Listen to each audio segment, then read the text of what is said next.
महामार्ग करायचा हा चंग देवेंद्र फडणवीसांनी बांधलेला आहे. काही झालं तर शक्तीपीठ महामार्ग करणारच. वेळ प्रसंगी जोर जबरदस्ती करू, जुलुमशाही करू, पोलीस खाकी वर्दीच्या गुंडांचा वापर करू, पण शक्तीपीठ महामार्ग पूर्ण करू असा अट्टहास देवेंद्र फडणवीसांनी केलेला आहे. गृह खातं त्यांच्याकडेच आहे, त्यामुळे पोलीस ते सांगतील तेच ऐकतात. का परवाच्या दिवशीची घटना तुम्ही बघितला असाल, कुत्र्याला वळत न्यावं तसं शेतकऱ्यांना त्याच्या शेतातनं पोलीस वळत नव्हते. अगदी ढेकळत नाही, त्याची पाच सगळी सुलटून गेली असेल ढेकळत, दया आली नाही. 2 महिन्यापूर्वी परभणीला अगदी महिलांना सुद्धा असंच फरफटत नेलं. अशा प्रकारची जोर जबरदस्ती करायचं कारणच नाही. आणि आश्चर्याची गोष्ट बघा, हा शक्तीपीठ महामार्ग हा महाराष्ट्राचे रस्ते विकास महामंडळामार्फत व्हायला लागला आहे. आणि ते खात आहे एकनाथ शिंदे यांच्याकडे. म्हणजे रस्ते विकास महामंडळाचे अध्यक्ष आहेत एकनाथ शिंदे. ते या विषयावर काहीच बोलत नाही किंवा भाष्य सुद्धा करत नाही. खातं त्यांचं, त्या रस्ते विकास महामंडळाचे अध्यक्ष ते काहीच बोलत नाही. आणि माझा ड्रीम प्रोजेक्ट आहे म्हणून मुख्यमंत्री सगळं त्या जे बोलायचं ते बोलत सुटलेले. अधिकाऱ्यांच्या ऑनलाईन बैठका सातत्यानं व्हायला लागले. अधिकाऱ्यांच्यावर प्रेशर आहे, काही करून ते करायचं. पण तेवढ्याच ताकदीनं गावागावातला शेतकरी सुद्धा त्याला विरोध करायला लागलेला आहे. आणि तुम्ही सुद्धा करता, ही अतिशय चांगली गोष्ट. खोटं सांगितलं जात आहे की त्या जिल्ह्यामध्ये असं झालं, त्या जिल्ह्यामध्ये असं झालं. 3.5 वर्ष झालं आम्ही हे त्यांचं ऐकतोय. मी तुम्हाला सांगतो की एकूण 856 किलोमीटर लांबीपैकी 50 किलोमीटर लांबीचा सुद्धा संयुक्त मोजणी झालेली नाही. गिरीश बरोबर आहे की नाही? 50 किलोमीटरची सुद्धा लांबी पूर्ण झालेली नाही. आणि संयुक्त मोजणी झाल्याशिवाय हे प्रकरण पुढे जाऊ शकत नाही. 50 किलोमीटर सुद्धा झालं नाही. कुठं तरी एका दुसऱ्या गावाने सहकार्य केलं, 10 गावांनी विरोध केलेला आहे. फार अगदी यवतमाळ पासून जर सगळ्या जिल्ह्याचा जर का तुम्ही आढावा घेतला तर कुणी यांना सहकार्य केलेलं नाही आहे. विरोधच आहे सगळ्यांचा. विरोध असायचं कारण एक तर तो काय कुणाच्या उपयोगाचा नाही, गरजेचा नाही. त्याला समांतर दुसरा पर्यायी रस्ता आहे. आता लांब जाऊन महाराष्ट्राचा सोडून द्या. हे लोक जे म्हणतात की नाही विकास होणार आहे, काय विकास होणार आहे? मला तुमच्याच तालुक्याचं उदाहरण सांग. तुमच्या तालुक्यातनं बाहेर जायला रस्ते आहेत का नाही? पुण्याला जायला रस्ता आहे की नाही? साताऱ्याला जायला रस्ता आहे की नाही? कराडला जायला रस्ता आहे की नाही? फलटणला जायला रस्ता आहे की नाही? पंढरपूरला जायला रस्ता आहे की नाही? सांगलीला जायला रस्ता आहे की नाही? चांगले रस्ते आहेत. मग नव्या रस्त्याची गरजच काय? आणि हा जो काही रस्ता होणार आहे तो एक्सप्रेस रस्ता होणार आहे की ज्याचा स्थानिक लोकांना काही एक उपयोग नाही, काहीच उपयोग नाही. कारण त्या रस्त्याला मगाशी तुम्ही सांगितलं ते जंक्शन जिथं होणार आहे, तुमचं गाव कुठलं गाव ते? नेवरे गावातलं जंक्शन झालं की दुसरं जंक्शन तिकडं इस्लामपूर जवळ आहे. मसूच्या वाडी जवळ घोगावला. म्हणजे नेवरे झाल्यानंतर घोगाव पर्यंत कुणी त्या रस्त्यावर जायचं नाही, रस्त्यातनं बाहेर यायचं नाही. दोन्ही बाजूने कंपाऊंड असणार आहे. पुणे मुंबई रस्ता बघितला की त्याला जसं कंपाऊंड असते तसं एकदा नेवरे म्हणजे समजा आपण रस्ता होऊन देणार नाहीच, पण यदा कदाचित तो रस्ता झाला तर इथनं घोगाव पर्यंत जाऊपर्यंत तुम्हाला त्या रस्त्यावर जाता येत नाही, रस्त्यावरनं बाहेर पडता येणार नाही. यू टर्न तर घ्यायचंच नाही. मग इथल्या स्थानिक लोकांना या रस्त्याचा उपयोग काय? पण इकडं मला वाटतं पाठीमागे पण माळशिरस मध्ये वेळापूर आहे, एक जंक्शन आहे ते वेळापूरला. इथं वेळापूर किती लांब आहे? मग त्या वेळापूर्वी म्हणजे त्या रस्त्यातून बाहेर पडायचं वेळापत्रकला उतरायला पाहिजे आणि परत मागे यायला पाहिजे. फक्त म्हणजे तुम्ही रस्ता क्रॉस सुद्धा करू शकत नाही, चालत सुद्धा करू शकत नाही. गावागावाची फाळणी होणार आहे. गाव एका बाजूला, गावाची शेती दुसऱ्या बाजूला. शेताकडे कसं जायचं? जेवढ्या नकाशावर नोंद असणारे पानंद रस्ते आहेत त्याला काहीतरी थोडस अंडरग्राउंड पूल करतील, ते ब्रिज करतील. परंतु जे आपले गावातले 70% रस्ते हे नकाशावर कुठेच नोंद नसतात, पण आपण व्यवहारात रस्ते वापरत असतो. त्या रस्त्यांचं काय? ते रस्ते तिथंच थांबणार आहेत. तिथं थांबले तर शेतकऱ्यांचा शेतीमाल बाहेर कसा काढायचा? आणि म्हणून मगाशी गिरीशने सांगितलेलं आहे की हा प्रश्न केवळ ज्यांची जमीन जाणार आहे त्यांचा नाही आहे. हा प्रश्न आपल्या सगळ्यांचाच आहे, गावाचाच आहे. गावाच्या फायद्या वाटत निम्म गाव इकडं निम्म गाव तिकडं. काय करायचं? विहीर इकडं, शेत तिकडं, पाईप पाणी कसं द्यायचं? उद्या एखाद्याला कनेक्शन मागायचं आहे, पण वर तारा कशा द्यायच्या? पोल कसं टाकायचं? हे सारे प्रश्न उद्या निर्माण होणार आहेत आणि त्या प्रश्नाचं उत्तर कुणाकडेच नाही आहे. समृद्धी महामार्ग यांनी असा जोर जबरदस्ती करून बांधला. आज तुम्हाला सांगतो की ऑक्टोबर महिन्यामध्ये ज्यावेळी परतीचा मान्सून येतो, कारण तो सगळा परतीच्या मान्सूनचा भाग आहे, तिकडे परतीचा मान्सून मोठ्या प्रमाणात पडतो. अगदी सिन्नर पासून ते अकोल्यापर्यंत शेकडो एकरामध्ये असंच पाणी तुंबून राहिलं असतं पावसाचं. कारण नैसर्गिक पाण्याचे जे प्रवाह आहेत त्या प्रवाहाला अडथळा आणणारा हा शक्तीपीठ महामार्गाचा हा सगळा बांध तयार झालेला आहे. आणि मग हे असे सगळे प्रश्न तयार झाल्यानंतर त्याचं उत्तर आपण काय करणार आहे? त्याचं उत्तर द्यायला देवेंद्र फडणवीस येणार आहेत का? तो प्रश्न सोडवायला देवेंद्र फडणवीस येणार आहेत का? ते काही येणार नाही. त्यावेळी ते प्रश्न आपल्याला सोडवावा लागणार आहे. आणि सगळ्यात महत्वाची गोष्ट म्हणजे असं जर का इंडस्ट्रियल कॉरिडॉर जर झाला तसं, आणि होणार आहे तो मला माहित आहे, त्यांचा गावच आहे. जयकुमार गोरेंना इकडनं मसवडकडनं का पाहिजे झाला आहे? कारण त्यांना तिथं 5 स्टार MIDC करायची आहे. 2000 एकरामध्ये 5 स्टार MIDC करायची आहे आणि त्या MIDC ला जोडणारा हा एक्सप्रेस हायवे त्यांना पाहिजे झालेला आहे. आणि म्हणून त्यांनी सातारा हे नसलेलं आणलं त्यात आणि त्याला जोडलं. कारण त्याशिवाय त्या 5 स्टार MIDCच्या विरोधात सुद्धा तिथं शेतकऱ्यांचं आंदोलन चालू आहे. तुम्ही आता पेपरमध्ये बातम्या वाचल्या असाल, गेल्या 3 महिन्यापासून कोकणातला आंबा आणि काजू उत्पादक शेतकरी आंदोलन करायला लागलाय. का करायला लागलाय? कारण या वर्षी आंब्याचं पीक 12% सुद्धा आलेलं नाही. म्हणजे 88% आंब्याचं पीक गेलेलं आहे. काजू 22% केवळ हाताला लागलेला आहे. 78% काजू हातातून गेलेला आहे. कारण काय? त्या अशाच कोकणातल्या भामट्या नेत्यांनी मोठमोठे असे प्रकल्प कोकणामध्ये आणले. तिथल्या पर्यावरणाचा फार वाटवळ झाला. आज जागतिक पर्यावरण दिन आहे आणि म्हणून मुद्दा आपण सांगतो, तिथल्या पर्यावरणाचं फार वाटवळ झालं आणि त्यामुळं या वर्षी आंब्याला फळधारणा झाली नाही, काजूला फळधारणा झाली नाही. 2 कोटी आंब्याची कर्म नुसत्या सिंधुदुर्ग आणि रत्नागिरी जिल्ह्यामध्ये. किती नुकसान झालं? अहो, ते 2 जिल्हे वर्षाला सरकारला 1100 कोटी रुपयाचं परकीय चलन आंब्याच्या निर्यातीतून मिळवून देतात. ते सगळं पाण्यात गेलं. मी हे का तुम्हाला सांगायला लागलोय? कारण तुमच्याकडे आता कुठं टेंबूचं पाणी आलंय, ते अनेक पाणी परिषदा घेऊन, अनेक आंदोलना घेऊन आणि मग कुठं ते पाणी आता आलंय. आणि आता कुठं द्राक्ष बागा फुलायला लागल्या, आता कुठं फळबागा फुलायला लागलेल्या आहेत. इथं जर का इंडस्ट्रियल कॉरिडॉर झालं तर इथल्या द्राक्ष शेतीचं काय होईल? ज्यांची जमीन जाणार नाही त्यांना मी विचारतो.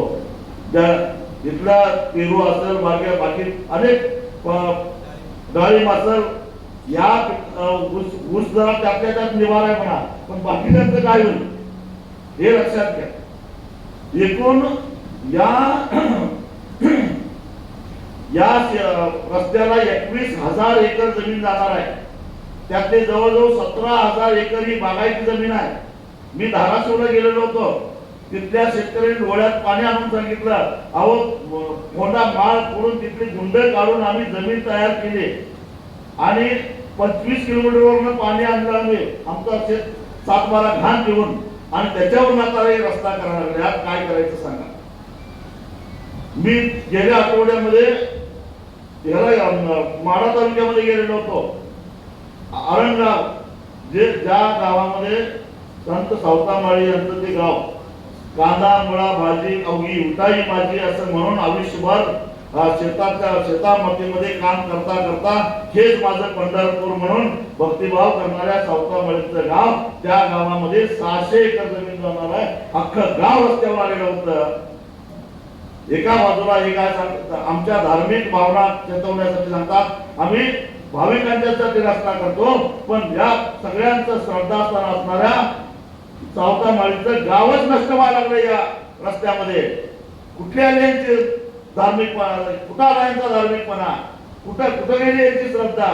यांना काही नाही, यांना फक्त अदानी नावाच्या देवाला खुश करायचं आहे. त्यासाठी हा रस्त्याचा अट्टाहास आहे, दुसरं काही नाही. आणि दुसरं तेवढंच नाही तर अदानीला खुश करता करता यांना यांचे खिसे भरायचे आहेत. एक तर कायद्यात दुरुस्ती केल्यामुळे मोबदला जास्त मिळणार नाही, पण 1 किलोमीटरचा खर्च मात्र यांचा सातत्यानं वाढत चाललेला आहे. हे जरा गणित लक्षात घ्या. यांच्या स्वार्थासाठी, यांना पैसा कमावण्यासाठी आपण का बळी पडायचं? आपण बळी पडता कामा नये असं मला वाटतं.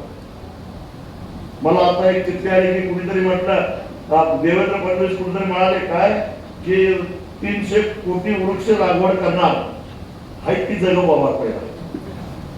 या रस्त्यावर किती झाडं फुटणार आहे? आणि या रस्त्यासाठी किंवा आधी 2 लाख झाडांची कत्तल करून त्या अदानीनं उत्खनन केलंय, ते पहिला थांबव. तिथल्या आदिवासींना घालवून टाकलंय, अजूनही तिथे आंदोलन चालू आहे, ते पहिला बघा आणि मग नवीन लाग. मी आता दुर्बीण लावून हुडकणार आहे. पण 10 वर्षापूर्वी सुधीर मुनगंटीवाराने 33 कोटी झाडं लावली. ती कुठं आहेत ती बघायला लागली मी आता. ती 33 कोटी झाडं आहेत कुठं? रोपं कापली पण झाडं काही सापडत नाही. आणि एक दिवस मी तुम्हाला सांगतो, सुधीर मुनगंटीवार बोलवून आणतो, चला जरा बघूया तुमची झाडं कुठे आहेत ते. कुठे गेली ही झाडं? आणि यामुळे काय झालंय माहिती काय? अहो पावसाळा तोंडावर आला, उद्या मृग नक्षत्र येणार, पण इथं या सभागृहामध्ये आपल्याला बसवणार झालं. एवढं तापमान वाढलेलं आहे. का तापमान वाढलेलं आहे? कारण अशा पद्धतीनं यांच्या हव्यासापोटी यांनी सरासर झाडांच्या कत्तली सुरू केल्या आहेत. त्यामुळं तापमान वाढत चाललेलं आहे. तुम्ही कधी ऐकलं नाही आपल्या भागामध्ये 46 तापमान झालेलं, 45-46, पण गेला महिनाभर झाला 45च्या खाली तापमान गेलं झालंय. हे कशामुळं? या खरं तर शेतकरी नसता तर ही बोरकोळ केली असती. आम्ही 500-500 फूट बोर मारून पाणी वर काढून कसं तरी झाडं जगवायला, द्राक्ष बागा जगवा लागलंय. तिकडनं कृष्णेतनं पाणी आणलंय, काय काय उसापती केल्या, जरा हिरवागार ऊस केला म्हणून तरी उन्हाळ्यात दुपारी जरा बरं वाटतं, डोळ्याला तरी बरं वाटतं हिरवं बघितलं. तर राजस्थान सारखं हे सगळं वैराण वाळवंट झालं असतं. काय करणार आहे त्याचं? या तालुक्यांना प्रदीर्घ संघर्ष करून आता कुठं की वनराई पुरवली जायची. हे सगळं शिवार हिरवं केलेलं आहे आणि त्याला मोडता घालणारा हा शक्तीपीठ महामार्ग आमच्या उपयोगाचा आहे का? बरं हे फायद्याचा तर नाहीच नाही, परत याच्यामध्ये प्रचंड मोठा भ्रष्टाचार. 1 रुपया सुद्धा सरकार यामध्ये आपलं घालत नाही आहे. 1 रुपया सुद्धा घालत नाही, कारण सरकारकडे पैसाच नाही. आधीच ठेकेदारांचं 80,000 कोटी रुपये द्यायचे, मग नवीन रस्ता करायला पैसे असेल का यांच्याकडं?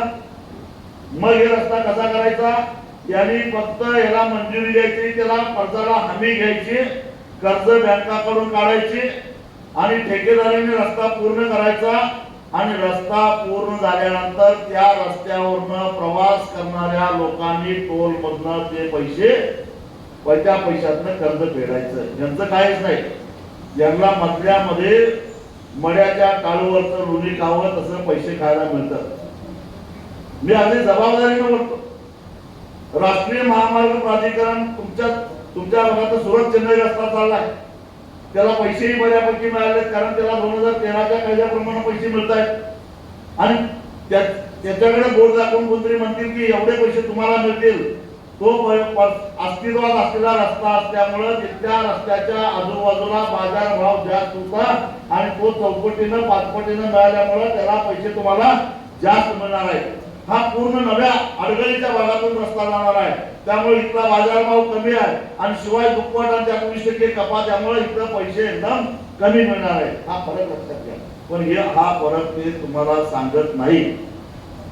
ते बोर्ड कसे कुठे दाखवतात, पालखी मार्गात गेलेल्यांची जमीन बघा, त्याला पैसे किती मिळाले, सुरत चेन्नईला किती जमीन गेली त्यांना किती पैसे मिळाले बघा, आपला सोलापूर सांगली रस्त्याला ज्यांची जमीन गेली त्यांना किती पैसे मिळाले बघा. हे खोटं सांगताय, दिशाभूल करताय. आणि ते रस्ते झालेले एक वेळ परवडले, कारण ते रस्ते एक्सप्रेस नाही आहे. सोलापूर कोल्हापूर रस्ता एक्सप्रेस नाही आहे, हा सुरत चेन्नई एक्सप्रेस नाही आहे, पालखी मार्ग एक्सप्रेस नाही आहे. आणि त्यामुळं हे रस्ते झाल्यानंतर त्या रस्त्याच्या कडेला समजा तुम्ही एखादा 400 कोकण टाकलं, एखादा धाबा टाकला, एखादं गोडाऊन बांधलं, वेअरहाऊस बांधलं किंवा कोल्ड स्टोरेज टाकलं तर तुमचा धंदा होऊ शकतो, त्याचा फायदा आहे. आणि मग हायवे जवळ गेला म्हटल्यानंतर जमिनीच्या किमती वाढतात, त्याच्यावर कर्ज जास्त मिळतं, हा फायदा होतो, मी नाही म्हणत नाही. पण कुठल्या रस्त्याला जो रस्ता एक्सप्रेस नाही त्या रस्त्याच्या आजूबाजूच्या जमिनीच्या किमती वाढतात. एक्सप्रेस हायवेच्या आजूबाजूच्या जमिनीच्या किमती वाढत नाहीत, कारण त्याचा तिथल्या लोकांना काय फायदाच होत नाही. रेल्वे रोड शेतातनं गेल्यावर जमिनीची किंमत वाढते का? उलट जमिनीची किंमत कमी होत्या. ह्या रेल्वेच्या नादाला कशाला लागायचं म्हणून, कारण ते रेल्वे एवढे वाईट आहेत. मग जरी रोडावर गेली आणि ती मिळली धडकून रेल्वेला तर आपल्याला दुर्मिशी द्या, तुमची बस आमच्या रेल्वेवर आलीच का, भरपाई राहिली बाजूला, अशी भानगड आहे ती. तसं या एक्सप्रेस हायवेचा तुम्हाला काही उपयोग होणार नाही, तुमच्या जमिनीच्या किमती वाढणार नाही, तुम्हाला काही व्यापार करता येणार नाही, धंदा करता येणार नाही. जिथं ते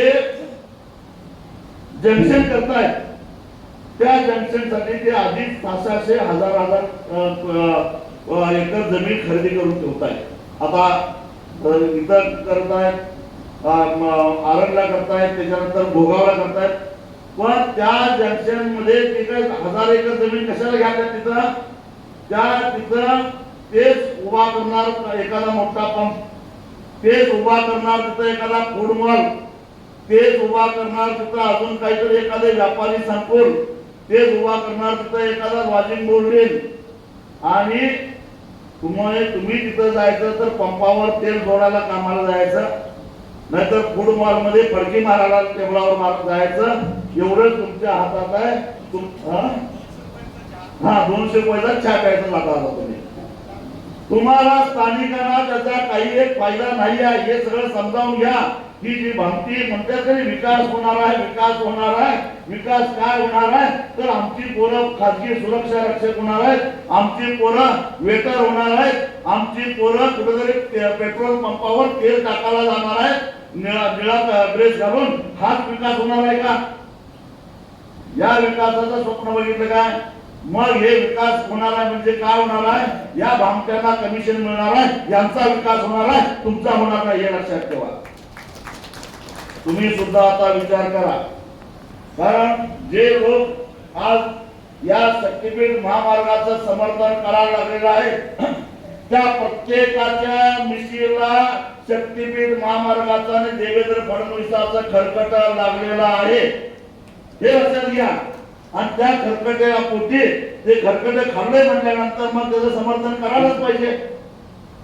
आणि मग त्यानं खरकटे काढला म्हणून तुम्ही का त्याच्या नाला लागताय याचा विचार करा. त्यांनी खरकटे काढलेला आहे. आज तुमच्यामध्ये कोण येत नाही किंवा या मेळाव्याला जाऊ नका म्हणून सांगतात ते हरामखोर त्यांचं खरकट खाऊन आलेले आहेत हे ध्यानात ठेवा. आणि मग हे तुमच्या लक्षात आलं पाहिजे. आणि म्हणून काही खरकट खाल्लेले आहेत, काही मुख्यमंत्र्यांना घाबरलेले आहेत. जर विरोध केला तर तुझ्या मागे ईडी लावून अनेकांच्या शिडी आहेत ते शिडी काढेल बाहेर म्हणते. अशोक खरात काय एकच वाटलं होय तुम्हाला? बरेच खराब आहेत. त्यांच्या शिड्या निघतील, त्यांच्या मागे ईडी लागल, त्यांच्या मागे अजून काहीतरी लागल. आणि म्हणून ते लोक घाबरून येत नाही. त्यातले आपल्यातली सुद्धा काही आहेत मला माहित आहे. नावं घेत नाही योग्य वेळी घेतली. पण तुमचं काय हो? तुमची ईडी आहे का शिडी आहे का इन्कम टॅक्स आहे काय? तुम्हाला काय घाबरायचं कारण आहे? आम्हाला आपली जमीन वाचवायचा, आपला तालुका वाचवायचा, आपला जिल्हा वाचवायचा आहे. एक तर सगळं बेकायदेशीर चालू आहे. सगळं म्हणजे सगळं बेकायदेशीर चालू आहे. आता मला कोणीतरी सांगितलं की 9 तारखेला कुठल्या गावात येणार आहे ते? नेवरी गावामध्ये 9 तारखेला ते मोजायला येणार आहे असं मला कळालं. आता तुम्हाला मी एक जिल्हाधिकाऱ्यांचं एक नोटीस वाचून दाखवतो.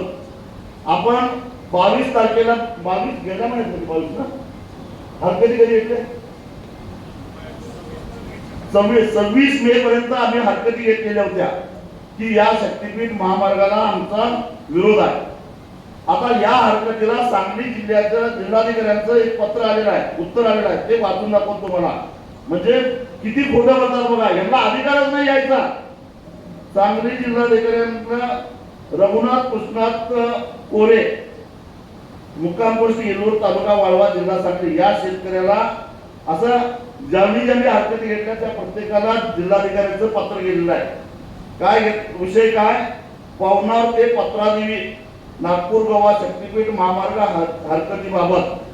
आणि मग त्यांनी असं म्हटलंय की उपरोक्त विषयानुसार आपणास कळवण्यात येते की संदर्भी अर्जान्वये महाराष्ट्र शासन सार्वजनिक बांधकाम विभागाकडील महामार्ग अधिनियम 1955 चे कलम 3 अन्वये पवनार ते पत्रादेवी शक्तीपीठ द्रुतगती महामार्ग संबंधी दिनांक 5/5/2026 रोजी राजपत्रात प्रसिद्ध झालेल्या अधिसूचनेसाठी हरकतीच्या अर्जाचा कार्यालयात दाखल केलेला आहे.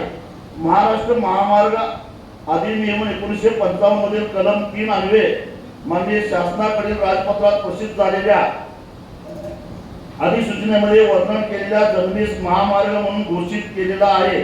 आणि त्यास महाराष्ट्र राज्यातील पवनार ते नागपूर गोवा या शक्तीपीठ द्रुतगती महामार्ग या नावाने राज्य महामार्ग विशेष क्रमांक 10 म्हणून वर्गीकृत केलेला आहे. उक्त महाराष्ट्र महामार्ग अधिनियम 55 चे कलम 17 मध्ये अधिसूचनेच्या उत्तरादाखल ज्या व्यक्तींना आक्षेप किंवा सूचना दाखल करायच्या आहेत अशा व्यक्तींनी कलम 15 पोट कलम 2 अन्वये अधिसूचना प्रसिद्ध झाल्याच्या दिनांकापासून 21 दिवसाच्या भूमी संपादन अधिकारी यांच्याकडे लेखी स्वरूपात आक्षेप नोंदविल असे नमूद केले आहे. यास्तव आज रोजी शक्तीपीठ महामार्ग प्रयोजनासाठी माननीय शासनाकडून आता शेवटचा आहे उक्त अधिनियमाचे कलम 15 चे पोट कलम 2 अन्वये प्रसिद्ध करायची अधिसूचना प्रसिद्ध झालेली नाही. अधिसूचना प्रसिद्ध झालेली नाही. यास्तव आपण दाखल केलेल्या हरकत अर्जावरती इकडून कोणतीही कारवाई करता येत नाही. सबब आपला संदर्भ आज इकडून निकालात काढण्यात येत आहे. मग जर अधिसूचना दाखल झाली नाही तर मोजायला यायचा अधिकारच काय यांना? सगळ्यात महत्वाचा मुद्दा काय? तुमची अधिसूचना दाखल झालेली नाही, पायता येऊन उभा राहा शेतात. बेकायदेशीर आहे सगळे. अरे तुमची अधिसूचना दाखल मग हे पोलीस येतातच कशा? म्हणजे पोलीस का अदानीचे खासगी गुंड म्हणून काम करायला लागलेत का? याचा अर्थ काय काढायचा? म्हणजे पोलिसांनी आता सुपाऱ्या घेऊन अशा प्रकारचे धंदे चालू केले का? हा प्रश्न जिल्हा पोलीस प्रमुखांना जाऊन विचारल्याशिवाय मी सोडणार नाही. हे कागदपत्र माझ्या हाताला लागलेलं आहे. काय चाललंय? अरे एका बाजूला कलेक्टर म्हणतोय की अधिसूचना काढलेली नाही आणि दुसऱ्या बाजूला हे जर का पोलीस बंदोबस्तामध्ये जर का जमीन मोजायला येत असतील तर याचा अर्थ काय? डॉक्टर बाबासाहेब आंबेडकरांनी संविधानाच्या माध्यमातून आपल्याला आपल्या मालमत्तेचा रक्षण करण्याचा अधिकार दिलेला आहे आणि तो अधिकार वापरून जोपर्यंत तुम्ही वैयक्तिक संमती देत नाही तोपर्यंत तुमच्या शेतामध्ये पाऊल टाकायचा अधिकार त्यांना नाही आहे. मोजणी करायचा अधिकार नाही आहे. तुमची हरकत असेल तर ते मोजणी करू शकत नाही आणि त्या अधिकाराला अनुसरून तुम्ही मोजणी होऊन देऊ नका आणि मोजणी नाही झालं तर हे प्रकरण पुढे सरकत नाही आहे. सांगलीच्या त्या भागामध्ये आणि कोल्हापूर जिल्ह्यामध्ये आम्ही पाऊल सुद्धा ठेवून दिलं नाही. त्यामुळे त्यांना या बाजूला यावं लागलं. पण त्यांच्या दुर्दैवानं तिकडच्यापेक्षा दुप्पट विरोध इकडे व्हायला लागलेला आहे. हे लक्षात घ्या. दुप्पट विरोध इकडे व्हायला आहे. अख्खा कोल्हापूर जिल्हा पेटलेलाच आहे. करवीर तसेच पण तुम्ही आता याच्यावर बघितलं असाल सोशल मीडियावर. परवा दिवशी संध्याकाळी आमची प्रचंड मोठी सभा त्या बिगरी कारखान्याच्या शेजारी बोरवडे नावाचं गाव आहे त्या गावात झाली. काल मी शिराळ्यामध्ये होतो. आज इथं आहे 9 तारखेला कोल्हापूर जिल्हाधिकारी कार्यालयावर एक प्रचंड मोठा मोर्चा आम्ही काढलेला आहे आणि आम्ही गप्पा बसलेलो नाही.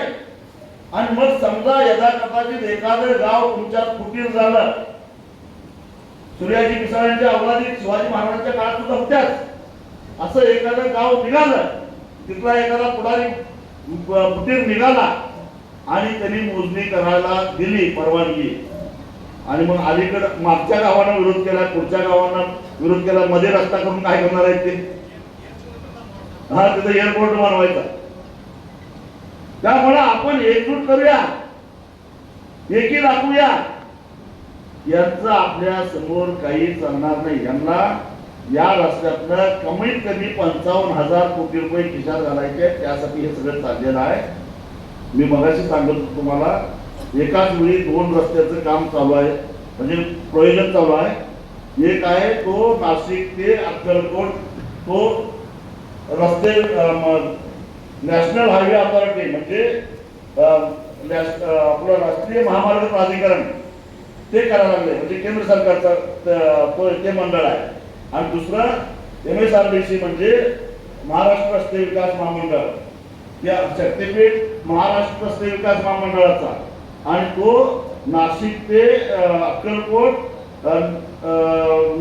राष्ट्रीय महामार्ग प्राधिकरणाचं दोन्ही महामंडळ आहे. दोन्ही सरकारी आहेत. एक केंद्र सरकारचा आहे एक राज्य सरकारचा आहे. हा जो काही नाशिक ते अक्कलकोट रस्ता आहे तोही 6 पदरी आहे. तोही एक्सप्रेस आहे. त्याची लांबी आहे 374 किलोमीटर आणि त्याला खर्च आहे 19,000 कोटी असं केंद्र सरकार म्हणतंय. नॅशनल हायवे अथॉरिटी काय म्हणते आम्ही 19,000 कोटी मध्ये तो रस्ता करणार आहे 6 पदरी. आणि हे काय म्हणतात की आम्ही 1,00,000 कोटी मध्ये 856 किलोमीटर लांबीचा 6 पदरी रस्ता करणार आहोत. उलट त्या रस्त्याला 2-3 मोठी डोंगर आडवी तर फोडायला पाहिजे नाहीतर त्याला बोगदे काढायला पाहिजे. हे जवळपास सपाट आहे. एक आजऱ्याजवळ तेवढा आम्हाला तिथे बोगदा काढावा लागतो. मग मला वाटतं मला सांगा की खर्च या शक्तीपीठाचा जास्त असला पाहिजे का त्या रस्त्याचा झाला पाहिजे? तेही काही साधू संत नाही त्यांनी खिशात घातल्या थोडं पैसे पण तरी सुद्धा 19,000 कोटी ते 374 किलोमीटर लांबीचा रस्ता करायला लागले. म्हणजे त्यांच्या 1 किलोमीटरचा खर्च आला 51 कोटी रुपये आणि हे 1,00,000 कोटी मध्ये 856 किलोमीटर रस्ता करायला लागले म्हणजे यांच्या 1 किलोमीटरचा खर्च आला 117 कोटी रुपये. 51 कोटी कुठं आणि 117 कोटी कुठं म्हणजे जो रस्ता 40 ते 45,000 कोटीत पूर्ण व्हायला पाहिजे होता तो किती कोटीत व्हायला 1,00,000 कोटी म्हणजे वरचे 55,000 कोटी यांच्या खिशात आणि ते फेडायचे कुणी रस्त्यावरनं प्रवास करणाऱ्या प्रवाशांनी टोल मधनं.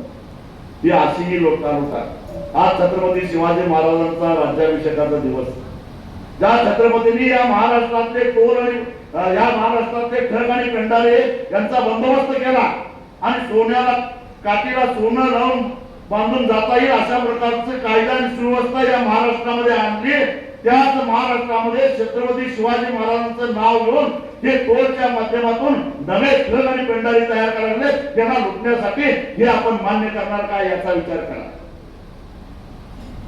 ही लुटालूट कशासाठी हो?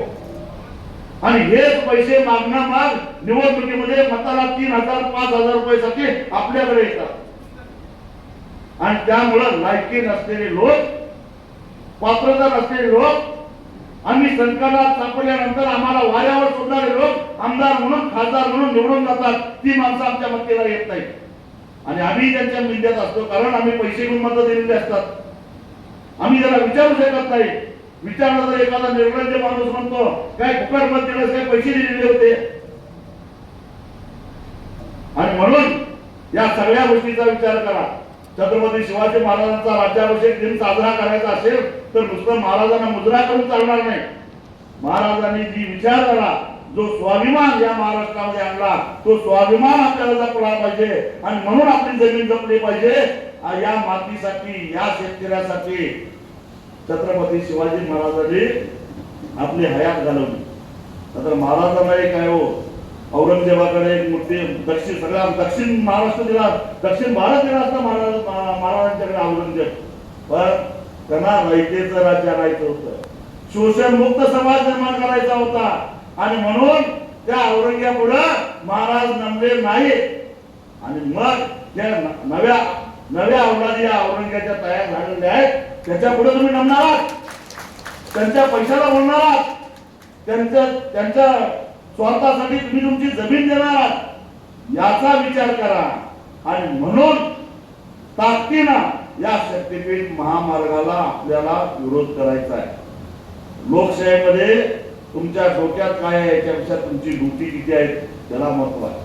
आणि म्हणून ज्याची जमीन जाणार आहे तो आणि ज्याची जमीन जाणार नाही या सगळ्यांनी मिळून जर एकत्रित यायचं ठरवलं तर 2019च्या निवडणुकीमध्ये या शक्तीपीठ महामार्गावरचे 7 लोकसभेचे उमेदवार आपण पराभूत केलेले आहेत. त्यामुळे ते नोटिफिकेशन विधानसभेच्या वेळी रद्द करायचा निर्णय त्यांना घ्यावा लागला.